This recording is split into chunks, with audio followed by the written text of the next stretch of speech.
Hello everyone, welcome back to the Rana academy. तो जैसे आप जानते हैं कि हमने क्लास 9th आईसीएसई केमिस्ट्री के चैप्टर नंबर 5 जिसका नाम है पीरियोडिक टेबल, उसकी थ्योरी हमने डिस्कस कर ली थी। आज के लेक्चर के अंदर हम उसी की जो लास्ट एक्सरसाइज है दैट इज 5C, उसके क्वेश्चन से डिस्कस करने वाले हैं। In total there are 18 questions, तो हम फर्स्ट 9 क्वेश्चंस को आज डिस्कस करेंगे। ठीक है। और हाँ, ऊपर जितने भी चैनल और जो पेजेस दिए गए हैं उनके जो लिंक्स है वो हमने डिस्क्रिप्शन बॉक्स में डाल दिए हैं। तो बिना कोई टाइम वेस्ट किए चलिए शुरू करते हैं।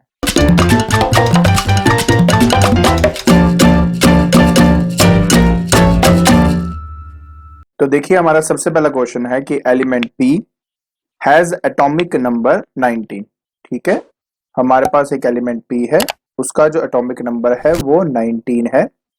To which group and period does P belong. तो सबसे पहले ऐसे क्वेश्चन का आंसर देने के लिए आपको इसका इलेक्ट्रॉनिक कॉन्फ़िगरेशन है वो बनाना चाहिए। तो इसका इलेक्ट्रॉनिक कॉन्फ़िगरेशन होगा आपका 2 8 8 और साथ में 1। तो ये इलेक्ट्रॉनिक कॉन्फ़िगरेशन हो गई इसकी। आप टोटल करके देख लीजिए, ये 19 बन जाएगा। अब हमने सवाल यही है कि सर हमने इसका इलेक्ट्रॉनिक कॉन्फ़िगरेशन क्यों बनाया? Because number of shell actually उसका पीरियड डिसाइड करता है, और जो आखिरी वैलेंस इलेक्ट्रॉन होता है हमारे पास वो डिसाइड करता है कि वो कौन से ग्रुप का है। तो अगर आप इस इलेक्ट्रॉनिक कॉन्फ़िगरेशन को देख रहे हो तो इसका जो ग्रुप नंबर है, जो इसका ग्रुप नंबर है वो मेरा हो जाएगा 1। ठीक है। और जहां तक बात है कि कौन से पीरियड को ये बिलोंग करता है, इसमें नंबर ऑफ शेल्स हैं 1 2 3 एंड 4। तो ये फोर्थ पीरियड को बिलोंग करता है। फिर कहता कि इज इट अ मेटल और ए नॉन मेटल। आंसर बहुत सिंपल है, ये एक मेटल है। फिर से क्वेश्चन वही है कि ऐसा क्यों? तो जो एलिमेंट अपने में से इलेक्ट्रॉन को देकर एक नोबल गैस कॉन्फ़िगरेशन पाता है उस पर्टिकुलर एलिमेंट को मेटल कहा जाता है। तो ये जो पी वाला है, अगर एक नोबल गैस कॉन्फ़िगरेशन चाहेगा तो उसके लिए बेटर है कि ये अपना एक इलेक्ट्रॉन जो है वो डोनेट कर दे। जैसे वो अपना एक इलेक्ट्रॉन डोनेट करेगा, इसका उसके जो नियरेस्ट नोबल गैस है कॉन्फ़िगरेशन वो इसको मिल जाएगी और ये स्टेबल हो जाएगा। तो क्योंकि इसने इलेक्ट्रॉन दिया है इसलिए ये एक मेटल है। तो ये आपके पहले क्वेश्चन का आंसर हो गया। अब हम बात करेंगे बेटा अपने दूसरे क्वेश्चन की। ठीक है, बहुत सिंपल है। दूसरे क्वेश्चन में क्या था कि an element belongs to the third period. ठीक है, थर्ड पीरियड को ये बिलोंग करता है एंड ग्रुप 3A है। तो ग्रुप ए बेसिकली जो 3A जो है वो 13 नंबर को रिप्रेजेंट करता है। कहता कि बताइए इसके वैलेंस इलेक्ट्रॉन्स कितने होंगे, राइट? तो ज्यादा दिमाग ना लगाते हुए बहुत सिंपल से इसका आंसर मिल जाता है, क्योंकि ये ग्रुप 13 को रिप्रेजेंट करता है। तो इसके आउटर मोस्ट शेल में हमारे पास 3 इलेक्ट्रॉन्स होंगे। कैसे पता लगता है? जैसे हम देखो, ग्रुप 1A 2A के बाद आता है ग्रुप 3A। जैसे आप उसके बीच में एक्चुअली ट्रांजिशन जो एलिमेंट्स है वो हमारे लाई करते हैं। तो नोट इन दोनों के बीच में, मतलब वैसे अगर आप पीरियोडिक टेबल को थोड़ा ध्यान से देखें तो समझ में आएगा कि बीच में आपके ट्रांजिशन जो है वो एलिमेंट्स है। फिर ग्रुप 3A स्टार्ट होता है। तो जो भी बेटा इसका नंबर होता है ना, जैसे अगर 3A बोल दिया तो इस नंबर को देखकर आप डिसाइड कर सकते हो कि इसके वैलेंस इलेक्ट्रॉन्स कितने हैं। या अगर आपके पास ये नंबर है ना, तो आपको इसको 10 से माइनस करना पड़ेगा, तब जाके आपको मिलेगा। जैसे 13 माइनस 10 करूंगा तो ऑब्वियस आंसर 3 आ जाएगा मेरे पास। तो ये इसके वैलेंस इलेक्ट्रॉन्स है। तो बस इस तरीके से बेटा डिसाइड किया जाता है। जैसे कि अगर मैं आपको कहता कि मेरे पास 17th ग्रुप है, सपोज 17th ग्रुप का मतलब हुआ कि अगर उसको 10 से माइनस करें तो 7 इलेक्ट्रॉन्स मिलेंगे, तो 7 उसके वैलेंस इलेक्ट्रॉन्स होंगे। बस इस तरीके से बेटा डिसाइड किया जाता है। ठीक है जी। तो जो पहला है इसका आंसर है हमारा 3। 3 इसका सही आंसर है। फिर कहता है उसकी वैलेंसी बताओ, क्योंकि इसके आउटर मोस्ट शेल में सिर्फ और सिर्फ 3 इलेक्ट्रॉन्स हैं। तो अपने आप को नोबल गैस कॉन्फ़िगरेशन में लाने के लिए बेस्ट ऑप्शन क्या है कि अपने वो 3 इलेक्ट्रॉन्स दे दे। जैसे वो अपने 3 इलेक्ट्रॉन लेगा देगा तो उसकी जो वैलेंसी है वो +3 हो जाएगी, और यही इसका आंसर है, that is +3। Now let us talk about the third part. If it is a metal or a non-metal? Of course it is a metal. Why? Because if this particular element want a stable electronic configuration, it need to give out 3 electrons. So those electrons which give out 3 electrons or 2 electron or 1 electron to get a noble gas configuration, those elements are metal or they are metallic in nature. बस यही इसका answer भी है। ये particular element जो है ये अपने 3 इलेक्ट्रॉन्स दे रहा है अपने आप को स्टेबल करने, जो अपने आप स्टेबल की बेटर वर्ड है कि अपने आप का इलेक्ट्रॉनिक कॉन्फ़िगरेशन एक नियरेस्ट नोबल गैस कॉन्फ़िगरेशन की तरह पाने के लिए। सो ये क्या हो गए आपके metals. So these are your metals. हाँ, अब कहते हैं कि उस एलिमेंट का नाम बताइए। बहुत सिंपल है, क्योंकि ये थर्ड पीरियड में है, मतलब इसमें सिर्फ 3 शेल होंगे और 30 नंबर है। तो ये जो नंबर है ये एल्यूमिनियम का नंबर है बेटा आपका, ठीक है। सो आपका इसका जो आंसर है वो आ जाएगा, that is aluminium. That's it. बस सिंपल तरीके से आप इसका आंसर दे दीजिए, आपका हो जाएगा, ठीक है। चलिए अब हमने बात करें बेटा नंबर 3 की। कहता है name and state the following with reference to the elements of the first 3 periods of the periodic table. तो पहली बात तो देखो ये बहुत क्लियर है कि फर्स्ट 3 पीरियड की यहाँ पे बात हो रही है, ठीक है। तो क्या क्या बोलता है, सबसे पहले कहता है कि एक नोबल गैस बताइए with duplet arrangement of electrons. देखिए एक सिंपल सी बात आपको बताता हूं बेटा कि वो एलिमेंट जिसके पास 2 इलेक्ट्रॉन्स हो और वो स्टेबल कॉन्फ़िगरेशन हो, तो वो सिर्फ किसका हो सकता है, हीलियम का ही हो सकता है। सो इस वाले पार्ट का जो आंसर है वो है आपका helium. So helium is the right answer, ठीक है। ये ए पार्ट का आंसर है आपका। बी पार्ट की बात करते हैं। कहता है एक मेटलॉइड बताओ in period 3, metalloid in period 3। So silicon आप इसका आंसर दे सकते हो, सिलिकॉन इज द आंसर, ठीक है। This one is your metalloid. Okay, so next बात हम करते हैं कि वैलेंसी क्या होगी of element in group 14 and 15, group 14 and 15 का। सो ग्रुप 14 की बात करें तो इसके आउटरमोस्ट शेल में 4 इलेक्ट्रॉन्स हैं और ये चारों के चारों इलेक्ट्रॉन्स यूज होंगे एक स्टेबल नोबल गैस कॉन्फ़िगरेशन पाने के लिए। जिनके आउटरमोस्ट शेल में 4 इलेक्ट्रॉन्स होते हैं वो यूजुअली इलेक्ट्रॉन्स अपने शेयर करते हैं नोबल गैस कॉन्फ़िगरेशन पाने के लिए।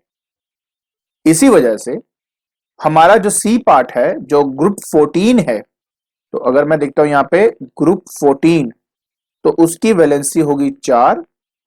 और अगर मैं बात करता हूं यहां पर ग्रुप 15 की, ग्रुप 15 की बात करता हूं तो आपके मन में आएगा सर 5 होगा, नहीं।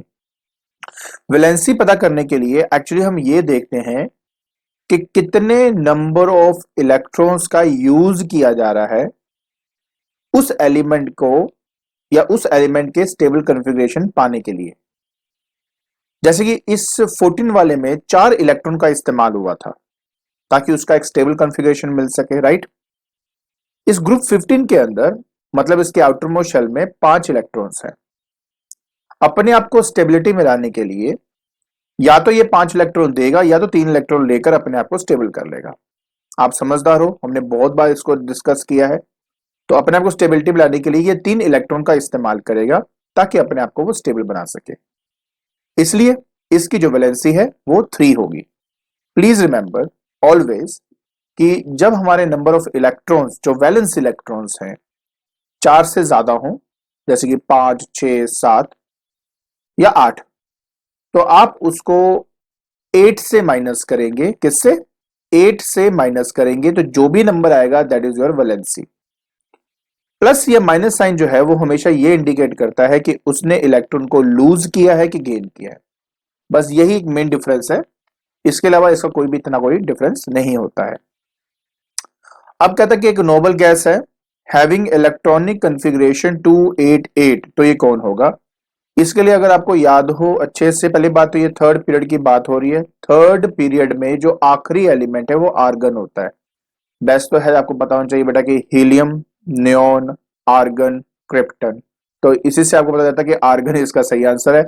दूसरी बात, मैं नोबल गैस क्यों देख रहा हूं, क्योंकि इसके आउटर मोस्ट शेल में 8 इलेक्ट्रॉन्स हैं और 8 इलेक्ट्रॉन्स का मतलब हुआ कि ये एक स्टेबल कॉन्फ़िगरेशन है। तो सीधी बात करते हैं जी कि इसका आंसर क्या होगा। इसका आर्गन, आर्गन जो है वो इसका आंसर है, आर्गन। तो बहुत सिंपल से समझ समझ के अच्छे तरीके से आप अपने आंसर दे सकते हो।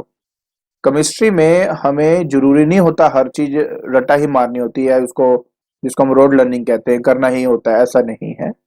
मेन सारी बात आती है समझ की, कि आप कितना समझते हो चीजों को। जितना ज्यादा आप अच्छे से समझोगे उतना अच्छे तरीके से आप हर क्वेश्चन के आंसर दे पाएंगे। जो एजुकेशन है, जो एजुकेशन सिस्टम है, आई अंडरस्टैंड, कभी कभी हमें लगता है कि रोड लर्निंग पे बेस्ड है, बट ऐसा नहीं है। बेटर अगर आप उनके क्वेश्चंस को देखो तो समझ में आता है कि ये आपके कॉन्सेप्ट्स जो है वो एक्चुअली पता करना चाहता है। तो please always try to build your concepts. Automatically number तो आ ही जाएंगे, नंबर की कोई बड़ी बात नहीं होती। अब हम बात करते हैं इसके ई पार्ट की। कहता है ग्रुप, एक ऐसा ग्रुप बताओ whose elements has zero valency. अब जीरो वैलेंसी कब हो सकती है? जब उसके आउटर मोस्ट शेल में 8 इलेक्ट्रॉन्स हो। अभी क्या बताया मैंने आपको कि 8 में अगर 4 से ज्यादा अगर हमारे पास इलेक्ट्रॉन्स होंगे, वैलेंस इलेक्ट्रॉन्स होंगे, तो उसको 8 से माइनस करना पड़ेगा। तो किसी के आउटर मोस्ट शेल में अगर 8 इलेक्ट्रॉन होंगे, अगर आप उसको 8 से माइनस करेंगे तो ऑटोमेटिकली आंसर 0 आ जाएगा ना। तो इसका जो सही आंसर है वो है नोबल गैस, नोबल गैसेस। ये सब इसकी कैटेगरी में आ जाएंगे।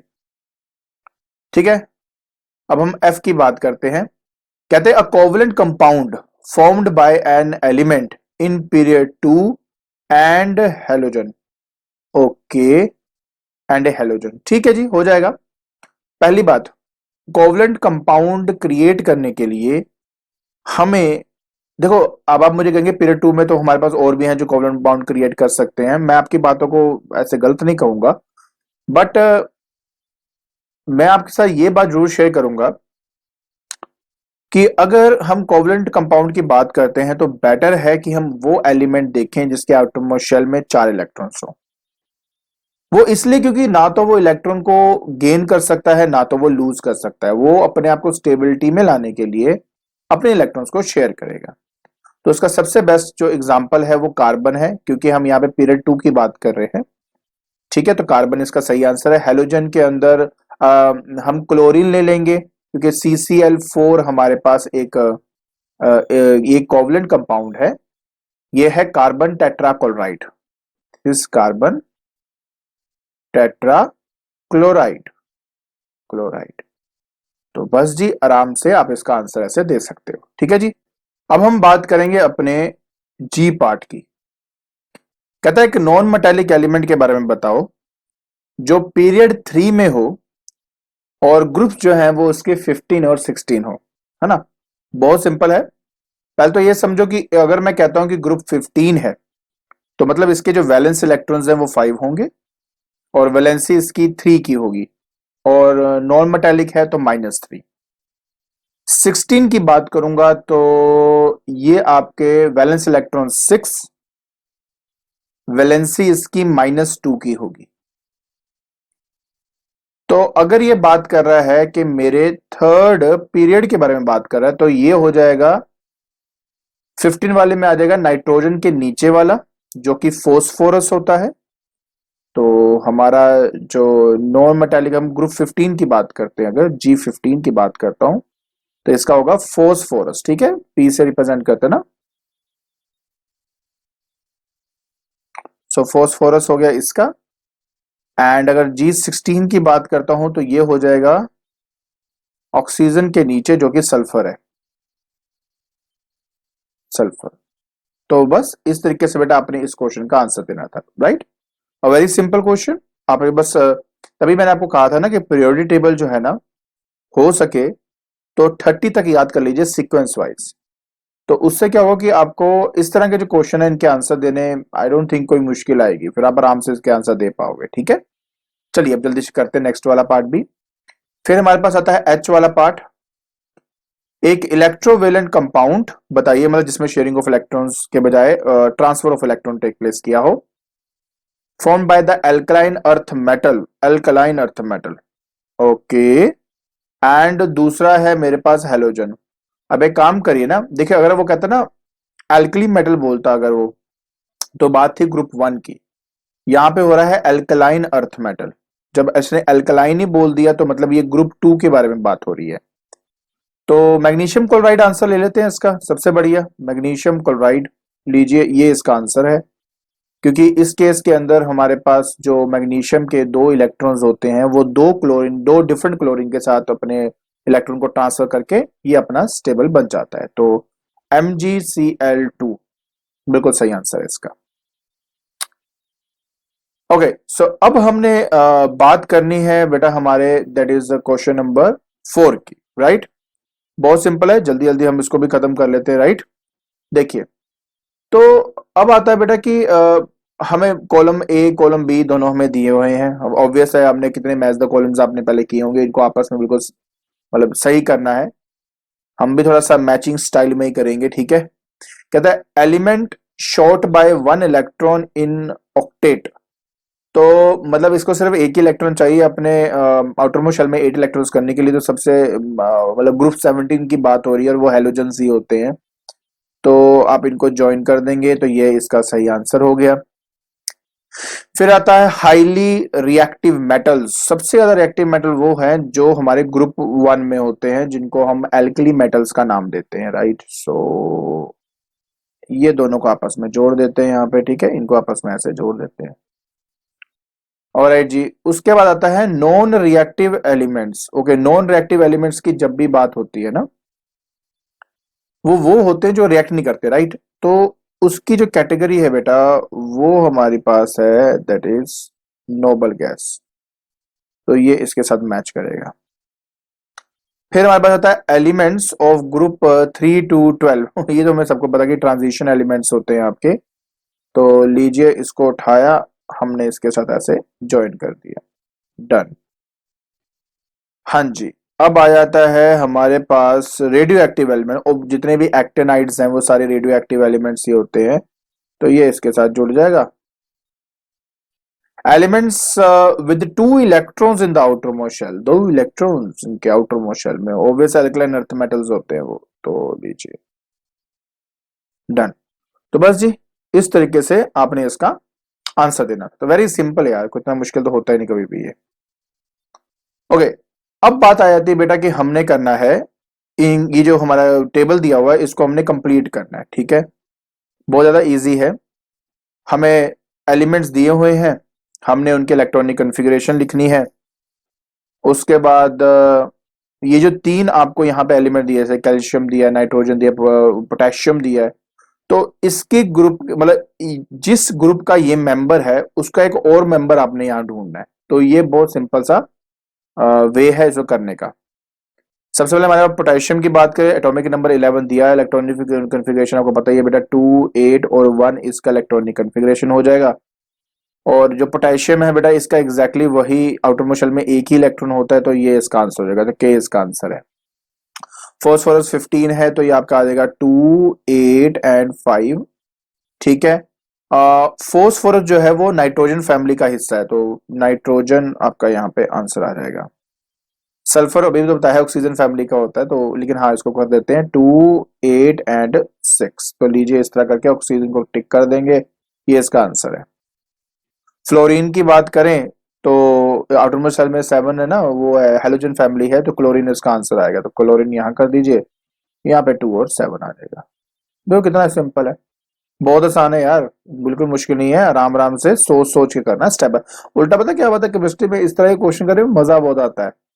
थोड़ा सा दिमाग लगता है, थोड़ा सा मतलब अगर आपको आता हो तो इसके आंसर देगा तो आपको और अच्छा लगेगा, यार हाँ में तो आता है ना। तो थोड़ा सा एक बार अच्छे से थ्योरी पे फोकस करो, थ्योरी को समझो, उसके बाद ये क्वेश्चन करो। आपको अच्छी तरह से इनके आंसर्स आ जाएंगे, अपने आप आएंगे, देखना आपको खुद कॉन्फिडेंस फील होगा। और जो नहीं आएगा आप यहाँ पे देख लेना, कौन मना कर रहा है आपको। जब मर्जी देखो ये वीडियोस आराम से, जब मर्जी आपको ठीक लगता है। हाँ जी, नेक्स्ट आता है relative atomic mass of a light element up to calcium is approximately its atomic weight, right. 20, 20 its atomic number, ठीक है, 20 its atomic number. Horizontal rows in a periodic table are called, अरे पीरियड ही तो कहते थे हमने, कितनी बार तो किया, ये तो हमें वैसे ही पता है, ठीक है, इनको पीरियड्स कहा जाता है। So going across a period from left to right, जो एटॉमिक साइज है वो हमेशा आपका, अगर हम लेफ्ट टू राइट जाते हैं, एटॉमिक साइज तो यार आपका डिक्रीज करता है, डिक्रीज करता है। ऐसा है ना कि जैसे जैसे आप पीरियड के अक्रॉस लेफ्ट से राइट जाओगे ना, तो एक एक इलेक्ट्रॉन ऐड होता रहता है, बट नंबर ऑफ शेल्स आपके नहीं बढ़ते, जिसकी वजह से न्यूक्लियस अपने आउटर मोस्ट शेल के इलेक्ट्रॉन्स पर ज्यादा फोर्स ऑफ अट्रैक्शन लगा पाता है और उसका साइज डिक्रीज हो जाता है। ठीक है, तो याद रखें इसका आंसर जो है वो हमारा डिक्रीज है। देन कहता है कि मूविंग, एक मिनट उसने एक बार चेक कर लूं, लेफ्ट टू राइट ही बोला, ठीक है। Moving left to right in the second period the number of valence electrons, okay. So आप भी अच्छी तरह जानते हो कि मैंने अभी क्या बताया कि एटॉमिक साइज क्यों छोटा होता है, क्योंकि उनके जो वैलेंस इलेक्ट्रॉन है एक एक करके इंक्रीज होने शुरू हो जाते हैं, राइट। सो ये इंक्रीज होंगे, इंक्रीजेस फ्रॉम 1 to 8 कह सकते हो, 1 to 8। सबसे वाले पहले वाले में 1 होता है, उसके बाद 2, फिर सीधा आपके पास आ जाता है 30 नंबर ना, तो 3 4 5 6 7, लास्ट वाला तो 8 है ही है। So moving down in the second group the number of valence electrons हमेशा सेम रहते हैं, रिमेन सेम। याद रखें ग्रुप वाइज कभी कोई फर्क नहीं पड़ता, हाँ इसमें शेल बढ़ जाते हैं, अगर मुझे इसमें एटॉमिक साइज बोलते तो मैं कहता जरूर इंक्रीज करता है वो आपका। ठीक है जी, अब हम आगे बेटा अपने 7th नंबर पे, 7th का ए पार्ट है हमारे पास, कहता है कि नेम द एल्कली मेटल। ठीक है, कैसे एल्कली मेटल के, नहीं नेम द एल्कली मेटल्स है ना, मतलब इसके सारे आंसर हमें देने पड़ेंगे। तो देखिए एल्कली मेटल है आपके ग्रुप 1 के, ठीक है। शुरुआत होती है लिथियम से पहले तो, फिर आता है सोडियम, ये करके करते जाएंगे, ठीक है। पोटेशियम, इसके अलावा है रुबीडियम, वैसे मुझे लगता नहीं आपको ऐसे आएगा, लेकिन चलो हमने किया हुआ है तो मैं आपको बता देता हूँ। सीजियम, एंड लास्ट में था फ्रेंशियम। सो इस तरीके से आपका ये आंसर होगा। How many electrons do they have in the outermost shell, obvious है 1 इलेक्ट्रॉन, तो भी तो ग्रुप 1 के एलिमेंट्स है आपके, ठीक है। सो electrons in the outermost, in the outermost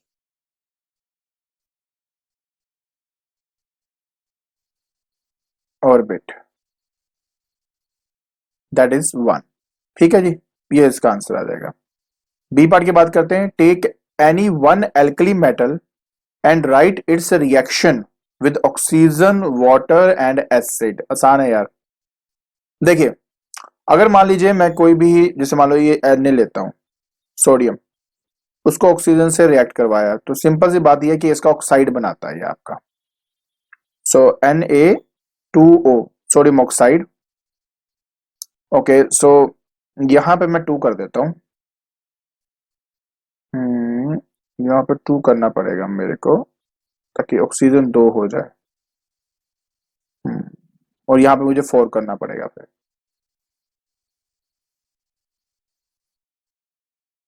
done, balance हो गया। ये पहला पार्ट है। उसी सोडियम को मान लेते हैं मैं पानी से रिएक्ट कराता हूँ। हमने पढ़ा था इसके बारे में बेटा कि अगर किसी मेटल को पानी से रिएक्ट कराते हैं तो हाइड्रोजन हमेशा लिबरेट होती है, ठीक है। और हाइड्रोक्साइड तो बनाएगा ही बनाएगा इसका, जिसको वाटर सोल्यूबल बेस कहते हैं, एल्कली हम कह सकते हैं। तो Na, सोडियम हाइड्रोक्साइड, तो देखो बना ही बना आपका NaOH, ठीक है। और इसमें कोई ब्रैकेट ना भी लगाओ चल जाएगा, क्योंकि कौन सी वैलेंसी इनकी, NaOH लिख देते हैं सिंपल। ठीक है जी, प्लस कर देते हैं बेटा इसके अंदर हम H2, क्योंकि हाइड्रोजन ही है जो इसमें से लिबरेट होती है। याद रखें ऑक्सीजन से मिलके ऑक्साइड बन गया, पानी से मिलके हाइड्रोक्साइड बनता है, प्लस हाइड्रोजन आपका लिबरेट होता है। हाँ बैलेंस की बात करें, Na बैलेंस है, हाइड्रोजन, और यार इसमें 2 करना पड़ेगा, यहाँ पे भी 2 आ जाएगा क्योंकि, और यहाँ पर भी 2 करना पड़ेगा। अब ठीक है, क्योंकि हमारे हाइड्रोजन 4 हो गए, ऑक्सीजन 2, बैलेंस हो गया आपका। ठीक है जी, हमने इसके बारे में स्टडी की हुई है तो मैं ज्यादा टाइम नहीं लगाऊंगा आप पे। उसके बाद था एसिड के साथ। एसिड के साथ भी यही है बेटा, जब एसिड से रिएक्ट कर तो हाइड्रोजन आपकी लिबरेट होती है, सिंपल सी बात है। अब फिर से Na ले लेता हूं, Na+HCl मिला देते हैं, ठीक है।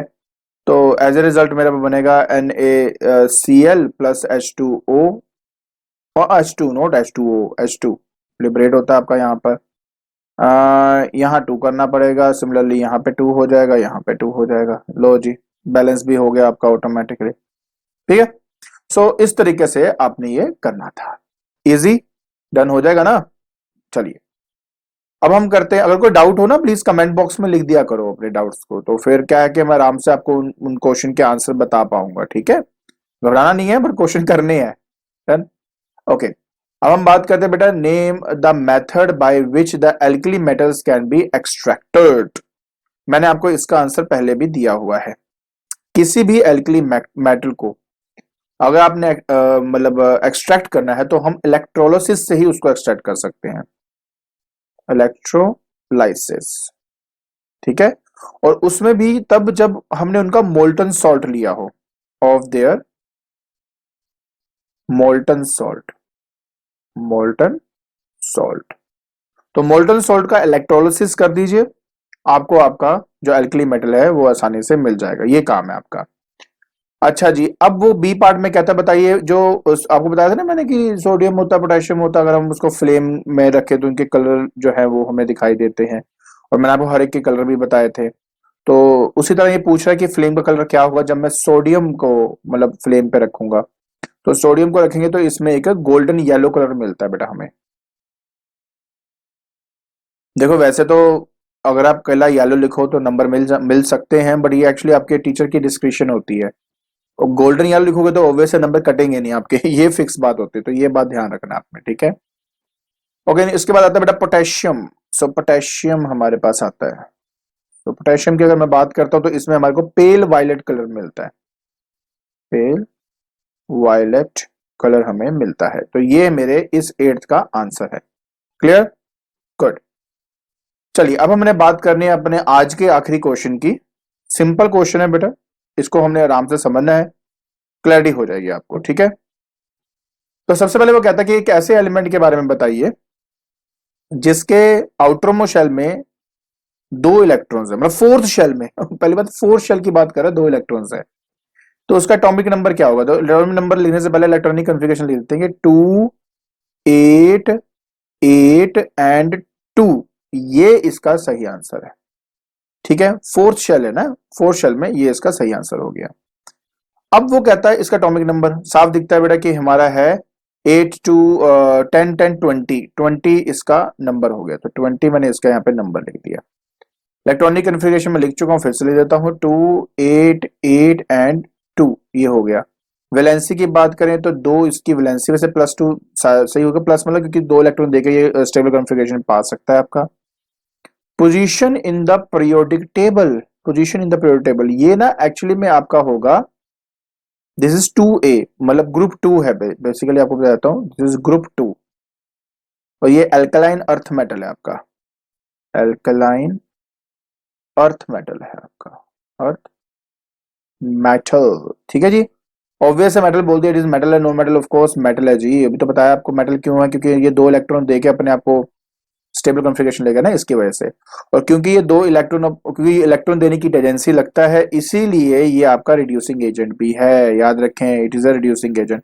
जो इलेक्ट्रॉन दे सकता है वो रिड्यूसिंग एजेंट होता है, ठीक है। जो इलेक्ट्रॉन को रिसीव करता है वो ऑक्सीडाइजिंग एजेंट होता है। सो आई होप आपको ये क्वेश्चन समझ में आ गए होंगे, ठीक है। तो आज के लेक्चर के अंदर हमने एक्सरसाइज 5C के जो फर्स्ट 9 क्वेश्चंस है वो हमने डिस्कस कर लिया है। आई होप आपको ये जो क्वेश्चन है और उनके आंसर समझ में आ गए होंगे। और अगर आपको मेरी वीडियो पसंद आ रही है तो please like it, share it and subscribe it. आज के लिए बस इतना ही। Thank you so much.